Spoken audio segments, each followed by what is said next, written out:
আচ্ছা, তোমরা কি সবাই আমাকে ভুলে গেছো নাকি মনে রেখেছো? তো হ্যালো সবাইকে, আমি রূপসা আর আমি হলাম ছোট্ট একটা শিল্পী।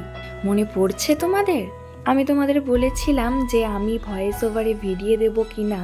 তো দেখলাম যে তোমরা অনেকেই কমেন্ট করেছো ভয়েস ওভারে ভিডিও করতে।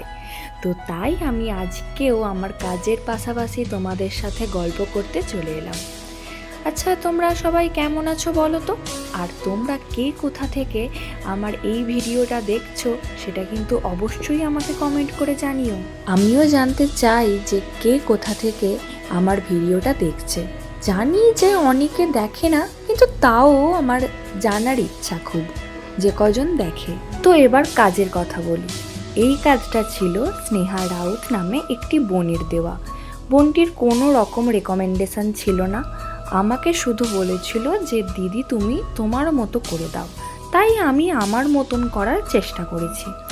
তাও তোমরা একটু দেখে জানিও তো যে কেমন হয়েছে। আমি না পুরো কাজটার ভিডিও করতে পারিনি, জানো তো, সময় হাতে কম ছিল তাই ভিডিওটা করতে পারিনি। তো আমি লাস্টে ছবি অ্যাড করে দিয়েছি, সেখান থেকে দেখে তোমরা আমাকে জানিও। আর বলে রাখি, স্নেহা বোনেরও কিন্তু খুব পছন্দ হয়েছে, সেটা কিন্তু আমাকে স্নেহা বোন জানিয়েছে। লাল আর সাদার কম্বিনেশনে শাড়ি থেকে শুরু করে জামা খুব ভালোভাবে মানায়। কি বলো, ঠিক বললাম তো? পার্সোনালি এই জামাটার কম্বিনেশনটা আমার খুব পছন্দ হয়েছে, আর কাজটাও আমার খুব পছন্দ হয়েছে। তোমাদের ভালো লাগছে কি না জানিও কিন্তু। তাহলে আজকে আসি, টাটা।